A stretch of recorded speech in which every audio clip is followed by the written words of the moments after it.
नमस्कार, मैं हूं आशीष चित्रांशी और आप देख रहे हैं the news launcher. Hot topic with Hemant Atri. Rahul Gandhi Patna पहुंचे। पटना पहुंचने के बाद तेजस्वी से मुलाकात हुई, लेकिन उसके बाद राहुल गांधी ने जो संबोधन उनका हुआ, उस एक संबोधन में नीतीश कुमार को बुरी तरह फंसा दिया। दिल्ली में बैठे राहुल गांधी नीतीश पर खामोश थे, लेकिन पटना पहुंचे राहुल गांधी नीतीश पर हमलावर थे और सीधे सीधे नीतीश की जो पिछले 20 साल की 20 साल इसलिए हम कहते हैं, बीच में छोटा सा कार्यकाल जीतन राम मांझी का था, उसको हटा दें तो नीतीश कुमार ही नीतीश कुमार है 2005 से। पिछले 20 साल में नीतीश की जो सबसे बड़ी उपलब्धि रही, जो उनके समाजवादी चरित्र को परिभाषित करने वाली, सामाजिक न्याय के चेहरे पर ठप्पा लगाने वाली, उस पूरी मुहिम पर, उस पूरे मिशन पर सबसे बड़ा सवाल खड़ा कर दिया राहुल गांधी ने। और अगर ये संदेश बिहार के पिछड़े, अति पिछड़े, दलित और महादलित तक पहुंच गया, इस बात को समझ पाए, तो 2025 के विधानसभा चुनाव में नीतीश कुमार के लिए सबसे बड़ा संकट खड़ा हो सकता है। बीजेपी की वो मंशा कि नीतीश कुमार कमजोर, नीतीश कुमार अति कमजोर, नीतीश कुमार महाकमजोर नीतीश कुमार में तब्दील हो जाएं, वहां तक नीतीश कुमार पहुंच सकते हैं, महाकमजोर, अति कमजोर। चर्चा में जोड़ लीजिए हेमंत अत्री जी को, कंट्रोल रूम। हेमंत भाई, स्वागत है आपका। सीधा पटना चलते हैं जरा। राहुल ने नीतीश कुमार की जो सबसे प्रीमियम योजना कहता हूं मैं उसको, वो थी जातीय सर्वे, जातीय जनगणना, जो नाम अलग अलग नाम लेते हैं। उस जातीय जनगणना में जो नतीजे आए, आर्थिक सर्वे, दो पोर्शन थे, सामाजिक सर्वे, आर्थिक सर्वे। उन दोनों के बाद लगा कि सामाजिक न्याय की जो यात्रा रुक सी गई है, ठहर सी गई है, मनुवाद के प्रभाव में, कमंडल के भीतर मंडल को कैद करके, उसको दोबारा नीतीश कुमार ने आगे बढ़ा दिया। नीतीश कुमार ने 50% आरक्षण के बैरियर को तोड़ा, लेकिन फिर बैक टू पवेलियन, वापस 4 कदम आगे गए थे, 5 कदम पीछे आना पड़ा। आज वही बात राहुल ने उठा दी। वो ऐसी दुखती रग है, बिहार के लोग कम से कम आरक्षण और सामाजिक न्याय मंडल, अगर पूरे देश में इससे सबसे ज्यादा अवेयर कहीं के लोग हैं, मंडल से, सामाजिक न्याय से, आरक्षण से, तो बिहार के लोग हैं। इस जो दुखती रग पर हाथ रखा है, दबाया है जो राहुल ने, क्या नीतीश कुमार इसमें बुरी तरह फंस गए हैं? नीतीश के पास क्या क्या विकल्प हैं, क्या रास्ते हैं, और इसके मायने क्या हैं जो जनता को समझना चाहिए, समझाने की कोशिश की है राहुल ने? थोड़ा सवाल लंबा है, 2-3 पार्ट है। आशीष जी, देखिए, जो आज राहुल गांधी ने वहां कहा पिछड़ा वर्ग सम्मेलन में जो उनका था पटना के अंदर, उसमें बेसिकली उनका निशाना तो था मोदी, लेकिन तत्काल चूंकि शासन में वहां पर नीतीश कुमार बैठे हैं और वो उनके अलाई हैं, तो नीतीश तो बेवजह लपेटे में इसलिए आ गए क्योंकि वो सोशल कॉज को चैंपियन करने की दावे करते रहे सदा से। वो उसी, जैसा आपने कहा, सामाजिक आंदोलन का सारे उसके पौधा रहे, अपने आप को प्रोजेक्ट करते हैं उस रूप में। तो राहुल गांधी ने कहा, क्या वो कोट एंड कोट बड़ा इंपॉर्टेंट है, उन्होंने कहा जिस तरह की जाति जनगणना यहाँ बिहार में की गई है, हम वैसे नहीं करने जा रहे, that is nonsense, that is absurd, इस तरह की हम नहीं करेंगे। हम जाति जनगणना वो करेंगे जो इन वर्गों को न्याय दिला सके, उनके प्रतिनिधित्व के आधार पर उनकी भागीदारी हो सके। और इसके लिए उन्होंने फिर कहा कि हम संसद के अंदर मोदी और शाह के सामने ही, हम इसी संसद के अंदर ये कानून बना करके दिखाएंगे, जाति जनगणना का भी, और उसका जो फॉल आउट के तौर पर आरक्षण की सीमा तोड़ने का भी जो 50% है, वो उन्होंने खुलकर कह दिया। अब बेसिकली इसका जो सारे का सारा जो था, जो जाति जनगणना सामाजिक और आर्थिक करवाई गई थी, ये कब करवाई गई थी? बीजेपी के साथ रह के जो नीतीश करा नहीं सकते थे, वो तो क्लियर है।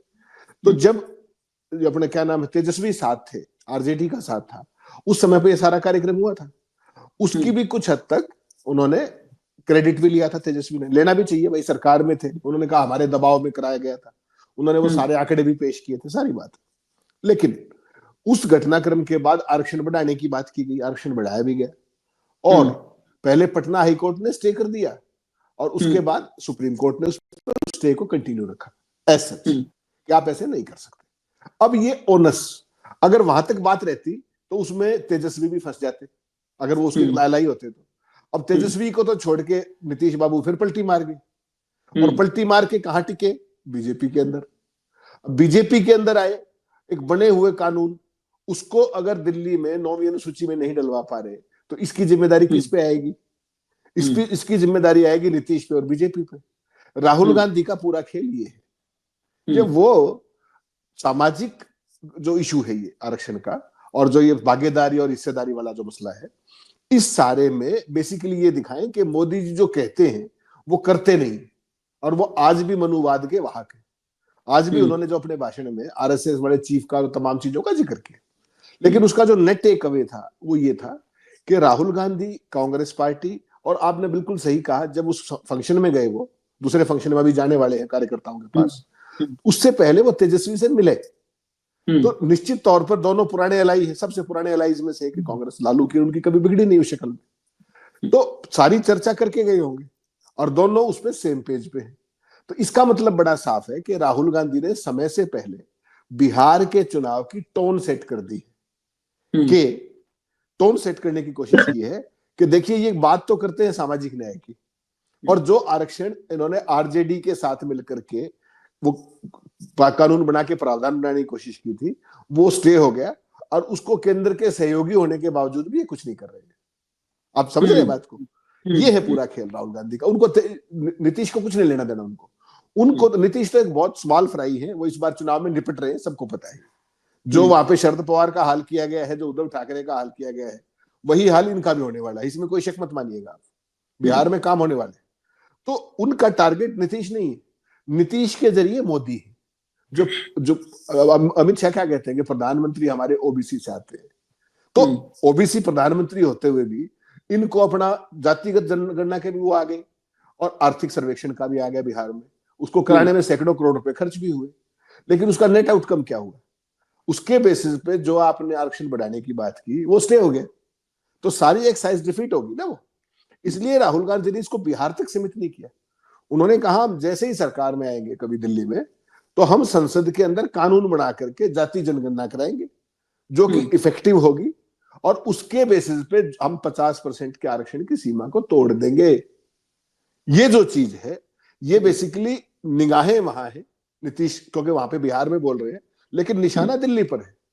और जो सामाजिक न्याय की जो ये बात है, इसका मतलब ये भी साफ है कि देखिए पार्लियामेंट के चुनाव में भी वो इस बात को लगातार कर रहे थे, तमाम असेंबली चुनाव में भी कर रहे थे, उसमें सफलता नहीं मिली, जो वो चाह रहे थे उतनी सफलता नहीं मिली ना पार्लियामेंट में मिली, सच बात है। उसके बावजूद भी वो इस मुद्दे को नहीं छोड़ रहे। तो वो क्यों नहीं छोड़ रहे? उसका सबसे इंपॉर्टेंट कारण ये है कि फिलहाल जब वो आज बात कर रहे थे तो दिल्ली का चुनाव भी चल रहा है, और बिहार का चुनाव इस साल बाद में होने वाला है। तो वो ये दिखाना चाह रहे हैं कि इस मसले को लेकर के अकेला क्रूसेडर नेशनल लेवल पे मैं हूं और मेरी पार्टी है। उसके बाद वहीं तेजस्वी आ जाएंगे, कहीं अखिलेश आ जाएंगे, जो एलाई जहां पे है वो आ जाएंगे। तो बेसिकली वो इस कॉज को चैंपियन करना चाह रहे थे। इसमें नीतीश तो केवल एक माध्यम है, क्योंकि वो वहां पर बैठे हुए बिहार में मुख्यमंत्री, लेकिन असली निशाना तो बीजेपी के ऊपर है, जो केंद्र की सत्ता में भी काबिज है, और जिसके ऊपर रह रहकर आरक्षण विरोधी होने के आरएसएस के नेताओं के आप बयान देख लीजिए, बीजेपी के भी तमाम नेता बीच बिचाव में कर देते हैं काम, या आरक्षण वाली बात। तो राहुल गांधी कहीं ना कहीं वो सारी चीज करके संविधान के सारे रेफरेंसेस जिस तरीके से वो दे रहे थे, उनका निशाना जो था वो नरेंद्र मोदी थे, बिना नाम की। तो क्योंकि बिहार में बोल रहे हैं तो निश्चित तौर पर नीतीश तो फिर आ ही जाएंगे उसमें। कुल मिलाकर के कहानी इतनी है। और तेजस्वी से मुलाकात में भी एक चीज तो बड़ी स्पष्ट है कि जब कोई लीडर वहां जाता है, अपने पुराने एलाई से मिलता है, तो इस बारे में बात करके ही उन्होंने ये बोला है, क्योंकि जिस समय ये जातिगत जनगणना हुई, सारा रिजर्वेशन बढ़ाया गया, तो उनका समर्थन था, आरजेडी साथ। मैं हेमंत भाई बतौर एंकर, मेरा वक्त बहुत थोड़ा होता है, लेकिन मैं आपकी अनुमति से 2-3 मिनट अगर लूं थोड़ा, क्योंकि कुछ चीजें और खोलना जरूरी है, चर्चा अगर हम आए हैं इस पर। तो एक तो आपने जिसे कहा कि अपेक्षित सफलता, लोकसभा चुनाव में भी ये मुद्दा था, विधानसभा चुनाव 2 हुए, वहां भी मुद्दा था, अपेक्षित सफलता नहीं मिली। बिहार में जो बोला राहुल ने, वहां पर भी उसको भी हमने सुना, उसी को सुन करके एक कार्यक्रम करने हम बैठे। मुझे निजी तौर पर लगता है कि राहुल गांधी की नीयत, मंशा, उसमें किसी को डाउट नहीं है, निजी तौर पर हम जितना जानते हैं डाउट नहीं है, लेकिन वो अपने विषय वस्तु को जनता तक पेनिट्रेट नहीं कर पाते। उसकी वजह मैं बताता हूं। आज ही जब ये चर्चा जब उन्होंने बोला, उसके बाद मेरे दफ्तर में भी बिहार को समझने वाले लोग हैं, नीतीश को भी समझने वाले लोग हैं, तो उनसे जो मैं चर्चा में समझा, उसी वजह से हम इस बात को लेकर के आ रहे हैं। अब जैसे उन्होंने कहा कि जातीय जनगणना फर्जी थी, अब तमाम सारे, नीतीश का भी तंत्र मजबूत है बिहार में, ऐसा नहीं है, और भाजपा का तो तंत्र कुतंत्र जो भी आप कहिए तो बहुत ही स्ट्रांग है। तुरंत ये शाम तक क्लिप्स वायरल हो जाएंगी कि फर्जीवाड़ा बताया, उस फर्जीवाड़े में साथ कौन था, अपने आप को ही फर्जी बता लिया, अपने जैसे स्टेट पर उस दिन हुआ, अपने आप को फर्जी बता लिया, तेजस्वी को फर्जी बता दिया, डिप्टी सीएम तेजस्वी थे। वहां पर एक्सप्लेन करना चाहिए था कि फर्जी कैसे है। फर्जी ऐसे है कि जो जातीय सर्वे हुआ वो किस लिए हुआ था, उन पन्नों पर मूंगफली की चटनी रख के थोड़ा मूंगफली खाने के लिए हुआ था। जो उस जातीय सर्वे से निकल करके आया निष्कर्ष, सामाजिक आर्थिक सर्वे से, दोनों से, उसके उसका जो निचोड़ था, तो जो बेनिफिशियरी है उनको उनका हक देना था, वो हक दिया। अगर मैं अपने मतलब एक सिंपल छोटी सी बुद्धि से जो समझ पा रहा हूं, वो सीधा भाषा ऐसे ही देसी भाषा में बताना था कि वो हक देना चाहिए था। वो हक दिया। दिया कब? जब हमारे साथ थे, जब तेजस्वी और राहुल के साथ थे, महागठबंधन में थे, तब वो हक दिया।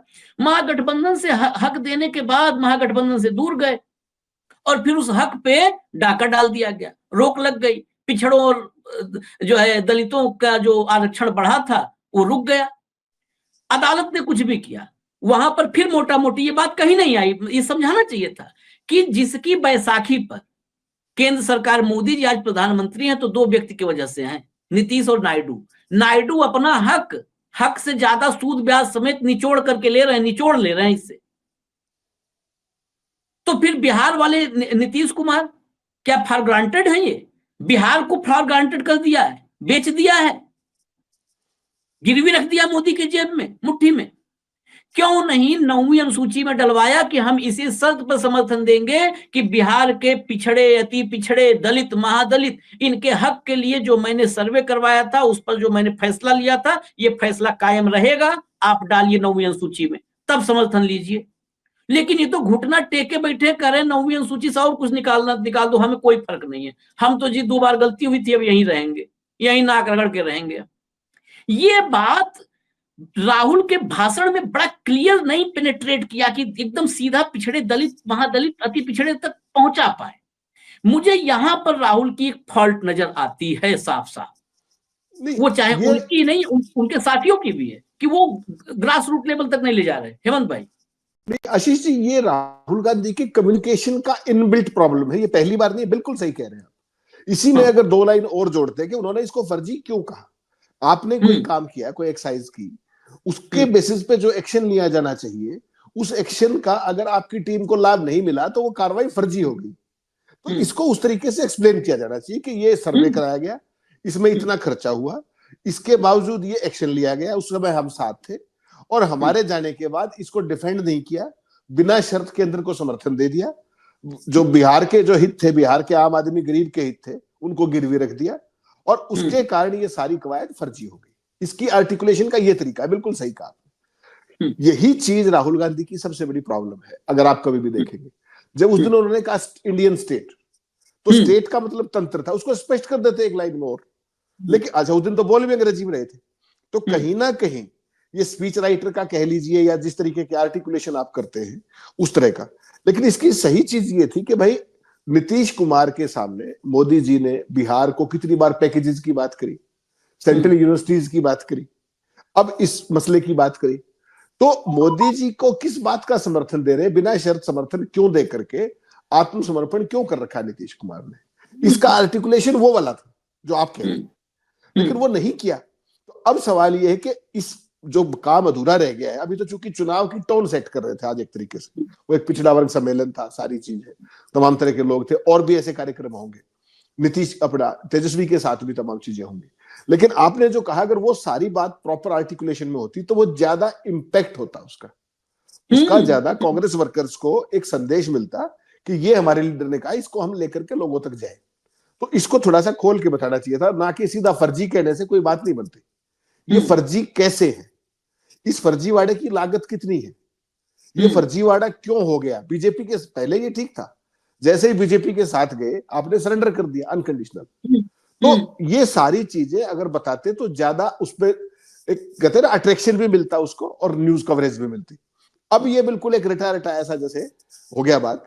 चूंकि बिहार का ये मुख्य मुद्दा है, आपने बिल्कुल सही कहा, और बिहार के लोग इस मसले को सबसे ज्यादा समझते हैं। दो ही लोग हैं जिनको मैं मानता हूं, ईस्टर्न यूपी और बिहार। वहां पर इसका सबसे ज्यादा इम्पैक्ट रहता है हमेशा से, आज से नहीं हमेशा से। वीपी सिंह के टाइम से देख लीजिए, आप कभी भी देख लीजिए।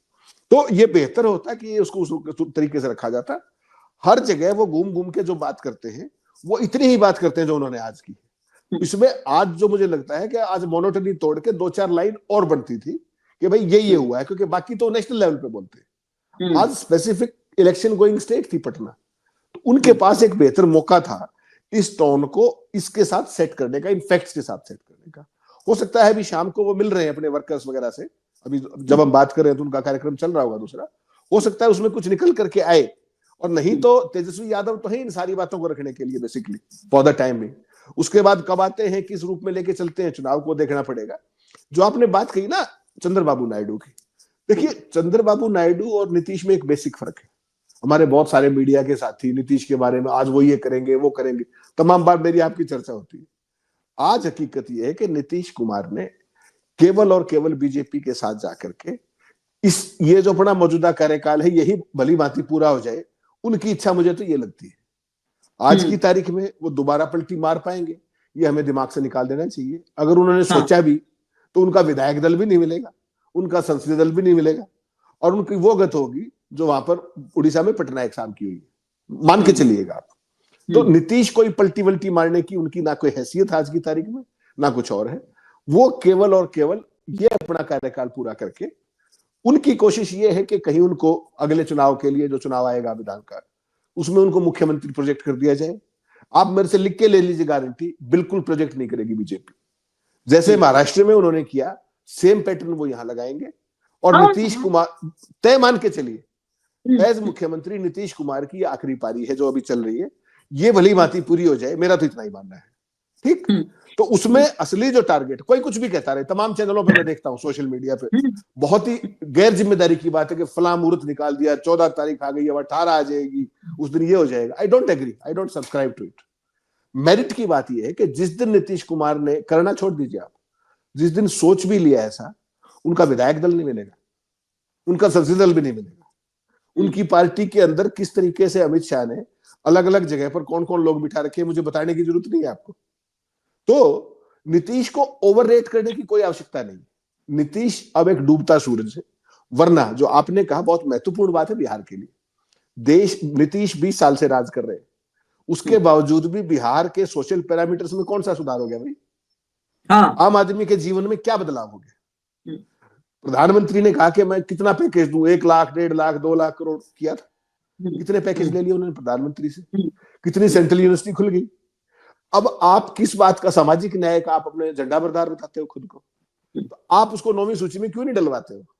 अगर आप सही मायने में लाई, आपकी कहने की हिम्मत नहीं है। उसको तो जहां मोदी जी दिखते हो तो पैरों की तरफ भाग लेते हैं। चंद्रबाबू नायडू, आपने कहा बिल्कुल सौदेबाजी करके जो चाहते हैं वो करवा रहे हैं। बीजेपी को यह पता है कि नीतीश को कोई और नहीं और भाजपा को कोई ठौर नहीं, जहां तक बिहार की बात है। अगली बार ना नीतीश होंगे, ना नीतीश की जरूरत होगी। भारतीय जनता पार्टी जिस भी एलआई के साथ जहां अलायंस किया है, सारे घर बैठे, आप किसी को गिन लीजिए आप। प्रकाश सिंह बादल से शुरू कर दीजिए, सुखबीर बादल घर बैठे, दुष्यंत चौटाला घर बैठे, सारी पार्टी की जमानत जब्त, अकेले नहीं, सारी पार्टी। अभय सिंह चौटाला घर है जो कभी उनके एलआई होते थे। मायावती कहाँ है? पटनायक साहब कहाँ है? आंध्रा में देख लीजिए, कहीं पर भी देखते चल पड़िए। जिसने भाजपा के, अच्छा नीतीश तो बहुत लंबा चल गए क्योंकि बिहार के जातीय समीकरण उस टाइप के थे और भाजपा के पास कोई नेता नहीं था। तो यहां पर भाजपा इस बार छटपटा रही है कि किसी भी कीमत पर, जैसे उन्होंने महाराष्ट्र में किया, जो कुछ करना पड़े, इस बार बिहार में उनको अपना मुख्यमंत्री चाहिए। तो उसके लिए वो जो चाहेंगे, जो उनके बनता है वो करेंगे। साम दाम दंड भेद आपको पता है, मुझे बताने की जरूरत नहीं। और वैसे ही उतनी ही बड़ी चुनौती तेजस्वी और राहुल गांधी के लिए भी होगी कि क्या वो इस नैरेटिव को ग्रास रूट तक ले जा करके ये बात एस्टेब्लिश कर सकते हैं कि भाजपा मनुवादी है, आरएसएस मनुवादी है वो तुम्हें कभी हक नहीं मिलने देंगे और तुम्हें हक हम दिलाएंगे। अगर वो ये नैरेटिव लेके चले केवल तब कामयाबी है, उसके अलावा बिहार में कामयाबी का कोई सूत्र नहीं। बिल्कुल। और जो आपने कहा ना कि चुनौती मुझे राहुल तेजस्वी के लिए ज्यादा बड़ी नजर आ रही है, लेकिन रास्ता भी इनके लिए थोड़ा चौड़ा है। रास्ता चौड़ा मतलब यह है, जो मैंने जहां से शुरुआत की इस कार्यक्रम की, इस चर्चा की, कि राहुल ने पटना में ही नीतीश को फंसा दिया। इसका अगला लाइन अगर मैं जोड़ूं 20 मिनट चर्चा के बाद, तो फंसाया नीतीश को है, लेकिन पसीने मोदी और शाह को छूटेंगे इससे। क्यों छूटेंगे? एग्जैक्टली, उसकी बिल्कुल। उसकी वजह, उसी पर मैं आपसे सवाल, क्यों छूटेंगे? जो मुझे लगता है, क्योंकि जेडीयू क्यों चाहिए, क्यों चाहिए? जो बिहार को हम काफी करीब से, आज नहीं 2 दशक से वहां की पत्रकारिता भी किया, बिहार फोकस्ड। तो क्यों लगता है मुझे कि चाहिए, मजबूरी है जेडीयू आज? नीतीश के रहते चाहिए, चुनाव तक चाहिए, चुनाव के बाद बस तो फिर महाराष्ट्र टाइप सिचुएशन बन जाएगी कि 105 110 पे खुद पहुंच जाए।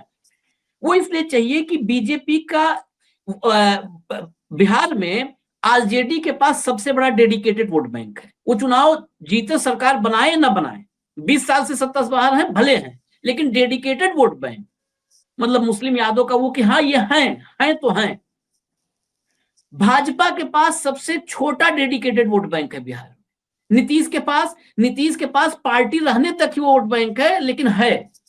पार्टी खत्म मतलब नीतीश के हटते ही, नीतीश के राजनीति से बाहर जाते ही वोट बैंक छिटक जाएगा, बिखर जाएगा, इधर उधर डायलूट हो जाएगा, मर्ज हो जाएगा। लेकिन नीतीश के रहते वो है अति पिछड़ा और महादलित, जिसे लाभार्थी बनाया जो है नीतीश कुमार ने, वो है।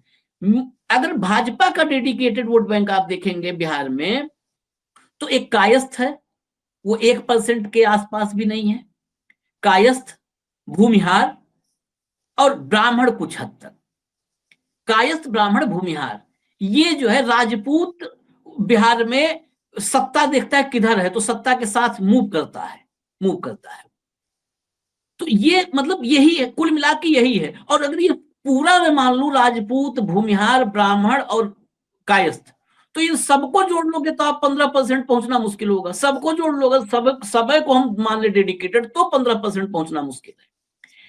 भाजपा को चाहिए साथ में एक ऐसा ट्रांसफर होने वाला वोट बैंक जो उनके साथ मिल जाए, तो वो 30, 32, 35 पे पहुंचा करके उनके प्रत्याशियों को जिताए। वो काम नीतीश का जो 15, 16, 17% वोट है, वो ट्रांसफर हो जाता है। वो अति पिछड़ा है, कुर्मी है, कोयरी है, कुशवाहा है, अति पिछड़ा है, महादलित। अगर मैं जो राहुल के स्टेटमेंट को मैं और डीपली थोड़ा जा रहा हूं, इसमें घुस रहा हूं, अगर ये बात समझ में आ गई कि नीतीश कुमार ने जातीय सर्वे के नाम पर धोखा किया है, फर्जीवाड़ा किया है, जातीय सर्वे कर लिया, वो पन्ना क्या करेगा? वो जो जातीय सर्वे में आया है शोषित वंचित, वो क्या करेगा पन्ने का? क्या करेगा? लाभ जो मिलना था वो नहीं दिया, मतलब उसको ठग लिया नीतीश ने। ये बात अगर समझ में आ गई, और इस ठगी को मतलब मजबूती से साथ देने वाला जो बैठा है, वो दिल्ली में बैठा है, तो ये जो वोट बैंक है, ये ट्रांसफर नहीं होगा भाजपा को ट्रांसफर नहीं होगा। तो नीतीश भले आवे 25-30 पे, भाजपा के लिए भी 50 पार करना मुश्किल हो जाएगा, 40 पार करना। नीतीश के वोट बैंक के बगैर भाजपा के लिए 40-50 पार करना मुश्किल है। नीतीश का वोट बैंक ट्रांसफर बहुत जरूरी है। ये बात मैं समझना चाह रहा हूं कि नहीं, क्या आप बिल्कुल 100% सही कह रहे हैं, हकीकत यही है। और भाजपा की दुखती रग भी यही है। इसीलिए वो नीतीश कुमार को लगातार तमाम पलटीबाजी इधर और अल्टी पलटी के बावजूद नीतीश कुमार को ढोने पर क्यों बांधे? आपको मोदी और अमित शाह का टेम्परामेंट पता है ना, कि किसी आदमी को कब तक झेलते हैं। नीतीश ने उनके साथ कोई कमी तो छोड़ी नहीं, जब चाहे इधर पलटी मार दे, जब उसके बावजूद भी नीतीश उनकी मजबूरी क्यों है? वो उन्हीं तथ्यों के कारण है, उन आंकड़ों के कारण है जिनका आप जिक्र कर रहे हैं। वही, उसके बिना इनके पास कोई रास्ता नहीं है बिहार की सत्ता हथियाने का। देखिए, इस बार जो लोकसभा के चुनाव में बीजेपी का जो नुकसान हुआ उत्तर प्रदेश में, खासतौर पर राम मंदिर के बावजूद, वैसे में उन्होंने उसका डैमेज कंट्रोल किस तरीके से किया है? यहाँ का सारा खेल इन्होंने उड़ीसा शिफ्ट करके वो सीटें वहां से जुगाड़ी, जैसे भी जुगाड़ी। वो जो आईएएस अफसर थे उनके, पटनायक साहब के, उनकी जो भी उन्होंने उनके साथ किया, या उसके बाद हरियाणा में जो किया, या महाराष्ट्र के साथ किया, वो बेसिकली क्या है कि वो जो खोया हुआ ग्राउंडर, जो कमजोरी की बात आने लगी थी केंद्र सरकार की, उसको अब उनको लगता है कि अब इस साल के अंदर, पहले दिल्ली के अंदर आप देख रहे हैं किस तरह का खेल चल रहा है, बिहार के अंदर भी भारतीय जनता पार्टी इस बार कोई कमी नहीं छोड़ने वाली है। और उसमें भी नीतीश कुमार के साथ तमाम तरह के मोल भाव और सीटों के बंटवारे, तमाम स्यापे होंगे। उसके बावजूद भी वो आज की तारीख में भारतीय जनता पार्टी, नीतीश कुमार उनकी मजबूरी भी है, उनके लिए जरूरी भी है, लेकिन सरकार बनाने की इच्छा भी वहां पर बलवती है। क्योंकि जो यूपी का लॉस है उसको कहीं ना कहीं पहली बार ये मैसेज देना चाहेंगे कि देखिए हम तो पहले से ज्यादा ताकतवर हैं, हमने तो बिहार राज्य छीन लिया अपने दम पर। महाराष्ट्र में क्या इच्छा थी? आज अगर आप महाराष्ट्र की सरकार देखेंगे तो आपको कोई लगता है कि किसी एलआई का कोई मतलब है जरूर वो, लेकिन उनका कोई मतलब नहीं। जो मंत्रालय चाहते थे वो मंत्रालय नहीं मिला। अपने रहना है तो रहो, नहीं जाओ, सिंपल सी बात है। और वो पड़े रहेंगे, सबको पता है। बड़ी पार्टी छोटी पार्टी को निकलने में कितनी देर लगाती है। हाँ। नीतीश जी की जो वहां स्थिति है, नीतीश उनकी मजबूरी है और वो नीतीश की मजबूरी है, और दोनों इस बात को समझ रहे हैं। नीतीश को अपना हश्र भी पता है उनको अपना हश्र। लेकिन आगे जो रिटायरमेंट के बाद या इस चुनाव के पर जो बिहार का चुनाव हो उसके बाद वो स्मूथली रहे उनके साथ, केंद्र कोई छेड़खानी ना करे, कुछ और ना करे, सीएम ना बनाए तो चलो किसी राज्य में गवर्नर ही बना के भेज दे, उस तरह की तमाम चीजें रहेंगी। और इसलिए मुझे लगता है जो आपने कहा वही आंकड़े इस पूरी बातचीत का उसका टेक अवे है। जो नीतीश का वोट बैंक है जैसा भी है, वो तब तक है जब तक पार्टी है या मुख्यमंत्री। हाँ। दोनों में से एक चीज नहीं है तो फिर कुछ नहीं है। वो भी अपना रास्ता नाप जाएंगे। उन्होंने भी नीतीश कुमार को 20 साल से देख लिया है, किन्हीं कारणों से वो वोट बैंक साथ जुड़ा हुआ है, किन्हीं कारणों से। तमाम सामाजिक कारण भी है उसके, कि भाई नीतीश एक ऐसी कम्युनिटी से आते हैं जिसने को कभी शासन में देखा नहीं गया, उस तरीके सारी बातें। लेकिन इस बात को बीजेपी भी जानती है। और ऐसे में मुझे लगता है कि तेजस्वी यादव देखिए भाग्य के उतने बली नहीं। इस बार आपने लोकसभा चुनाव में देखा, जबरदस्त कैंपेन किया, सारी बात की, लेकिन सीटें तो नहीं आई। हकीकत है पिछली बार भी बहुत थोड़ी सीटों के मार्जिन से सरकार में आने से चूक गए। वो वही जातिगत समीकरणों का खेल था जो बीजेपी और नीतीश का जिस तरीके से हुआ। तो अब इस मामले में अब देखना केवल इतना होगा कि जो बीजेपी की और नीतीश की जो फाल्ट लाइंस में कह रहा हूं, उनको आज से ही नैरेटिव बनाकर राहुल गांधी ने जो कमी छोड़ दी, क्या तेजस्वी उसको पूरी करेंगे? सवाल ये। वो जो सवाल है, जो बिहार के साथ धोखा करवाया नीतीश बाबू ने, वो सुशासन बाबू थे, तो अपना रिपोर्ट कार्ड रखते कौन सा सुशासन कर दिया उन्होंने, बिहार में क्या सुधार कर दिया, कोई बता दे। मांगे रिपोर्ट कार्ड। केंद्र के साथ आपने समझौता किया, एक अल्पमत की केंद्र सरकार को आप समर्थन दे रहे हैं। आपके इस समझौते से बिहार को क्या मिला? क्या ये सवाल होना चाहिए कि नहीं होना चाहिए? और उसमें साथ में आंकड़े दे कि चंद्रबाबू नायडू तो इतना ले गए, हाँ, और बिहार को चवन्नी नहीं मिली। तो बिहार का वोटर देखिए अल्प शिक्षित हो सकता है, गरीब हो सकता है, लेकिन समझदार बहुत है। अगर आपने नैरेटिव को पैडल ठीक कर लिया तो भारतीय जनता पार्टी का जो ये सपना है लंबे समय से, आज से नहीं, कि किस तरीके से बिहार काबू आ जाए, उत्तर प्रदेश और बिहार काबू आने के बाद फिर वो समझते हैं हम किसी काबू के नहीं, तो बाकी स्टेट्स तो बहुत छोटे हैं उस रूप में। महाराष्ट्र कब्जा ही लिया है। महाराष्ट्र में जो लोकसभा में जो गत बनी थी बीजेपी की, उसके बाद जो विधानसभा में उन्होंने खेला किया है, आप क्या सोचते हैं वो बिहार में नहीं करेंगे? पूरी कोशिश करेंगे। और नीतीश के साथ अलायंस करने का मतलब एक और जान लीजिए, वहां पर वही वोट काटने वाला खेल, फर्जी वोट जोड़ने वाला खेल, वो भी चलेगा, मत भूलिए इस बात को।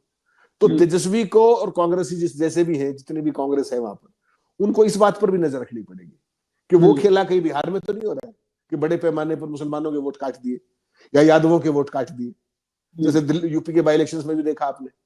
तो वो सारी चीजों पर भी नजर रखनी पड़ेगी।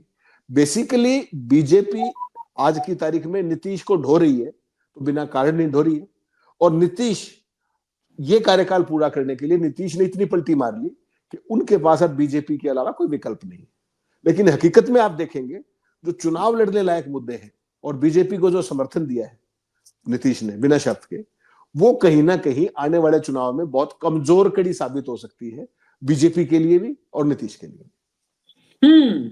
कमजोर कड़ी होगी। लेकिन कुल मिला जुला करके जो कहा आपने कि राहुल गांधी ने जो छोड़ दिया उसको तेजस्वी कितना आगे बढ़ाते हैं, तो हम लोग की चर्चा बड़ी न नीतीश के लिए रहती है, ना तेजस्वी के लिए, ना राहुल के लिए। तेजस्वी अगर लालू यादव से राजनीति सीख लेते। अभी भी जो मेच्योरिटी अखिलेश में आई हो तेजस्वी में नहीं आई है, अभी भी वक्त है। जो राजनेता इनसिक्योर होता है वो कभी भी लक्ष्य तक नहीं पहुंच पाता है। और तेजस्वी के इनसिक्योरिटी के 2-3 बहुत ऐसे उदाहरण हैं जो बिहार की राजनीति में अक्सर चर्चा में आते हैं, और वही कमजोर कड़ी साबित होते हैं। वो इनसिक्योरिटी के अगर किस्से समझने हैं तो खाली नाम से लोग समझ जाएंगे। पप्पू यादव, कन्हैया कुमार, हिना साहब, इन सब से दूरी बनाने लगते हैं कि कहीं ये उन पर न हावी हो जाए, उनसे बड़े न हो जाएं। अगर इनसिक्योरिटी, जो लीडर है, लीडर तो कभी इनसिक्योर नहीं होना चाहिए। इनसिक्योर लीडर लक्ष्य तक नहीं पहुंच सकता है। ये इनसिक्योरिटी दूर करनी होगी, चाहे कन्हैया से इनसिक्योरिटी हो, चाहे पप्पू यादव से इनसिक्योरिटी हो, चाहे हिना साहब या उस परिवार से इनसिक्योरिटी हो। इनसिक्योरिटी, हालांकि अब हिना साहब को तो ले लिया है पार्टी में, लोकसभा चुनाव में कम से कम अगर उस समय लिया होता तो एक सीट तो पक्का था कि लाभ में होते, लेकिन एक सीट गंवा करके अब हिना साहब को लिया है। पप्पू यादव से अभी भी वही और कन्हैया कुमार से टसल है। ये इनसिक्योरिटी से बाहर आना होगा, लालू यादव से सीखना होगा। लालू यादव दोस्तों के दोस्त और राजनीति के बिल्कुल, जो कहते हैं ना कि बिल्कुल बेलाग निर्भय टाइप का व्यक्ति, वैसा बनना होगा। इजाजत दीजिए, कल फिर मिलेंगे हम साथ हॉट टॉपिक विद हेमंत अत्री। नमस्कार।